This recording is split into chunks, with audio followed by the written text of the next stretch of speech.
Taasisi ya Sayansi za Bahari ni taasisi ya kimkakati kwa Zanzibar na Tanzania kwa ujumla.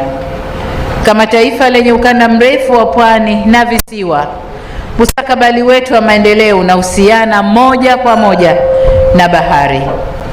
Taasisi hii imeendelea kuwa nguzo muhimu katika tafiti za sayansi za bahari, ikichangia katika uvuvi endelevu, hifadhi ya mazingira ya bahari, kukabiliana na mabadiliko ya tabia nchi, utalii wa bahari pamoja na uchumi wa buluu kwa ujumla.